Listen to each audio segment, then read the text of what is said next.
اتفضل يا شريف.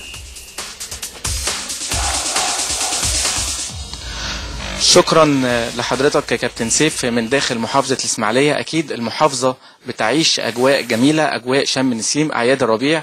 معنا مستر فرانز أشتراكة المدير الفني النادي الإسماعيلي، في وجود الكابتن طارق أبو الليل المدير الإداري والقائم بأعمال الترجمة الألمانية. أكيد كلامنا معاه النهاردة خارج المستطيل الأخضر، أعياد الربيع. أول مرة مستر فرانز موجود في الأراضي المصرية في أعياد الربيع، عايز يقول إيه عن أجواء شم النسيم وأعياد الربيع؟ Was sagst du heute für diese schönen Tag, Feiertag Osten in Ägypten? Das erste Mal für Sie das in Ägypten mit Osten. Was sagst du auf die People und die Fans in ganz Ägypten?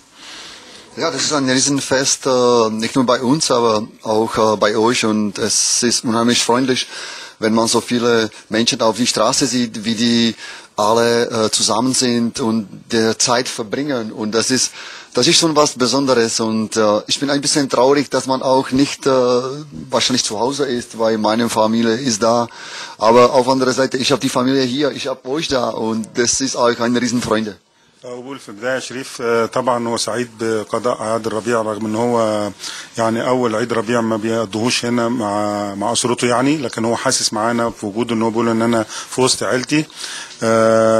سعيد بوجوده هنا وبيهني الشعب المصري كله بأعياد الربيع وبيتمنى لهم أجازة سعيدة مع أسرهم يعني. كابتن سيف، يمكن اكيد الاكله الاشهر في مصر في اعياد الربيع هي الفسيخ او الرنجه. احنا بنفاجئ فيها مستر فرانز اشتراكه من خلال الكابتن سعفان اللي هيبقى موجود معانا على الهواء. الاكله الاشهر في مصر كابتن سعفان، انت اللي هتفتح فيش ديت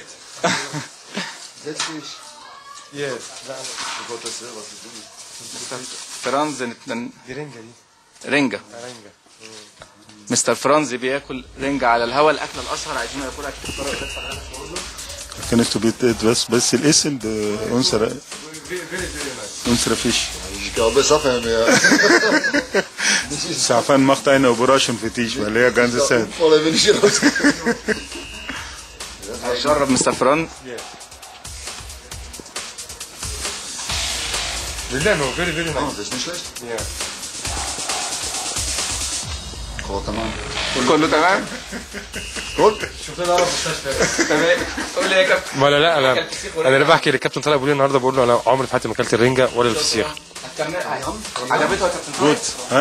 Wir haben was Ähnliches auch. Schmeckt gut? Ja, schmeckt gut, weil wir haben sowas Ähnliches auch in Europa. بيقول لك يعني هو موجود كمان. Das ist gut salzig. Das hast du richtig gemacht. Also riech auch Mikrofon, ja. Riech jetzt eine Frage für dich, Junge. مستر فرانز اشتراكه اكل اكيد فسيخ ورنج على الهواء في وجود الكابتن سعفان الصغير مدرب حراس المرمى والكابتن طارق ابو الليل المدير الاداري والقائم باعمال الترجمه الالمانيه. والان عوده من جديد وخاص مع سيف. شكرا جزيلا للزميل شريف عادل.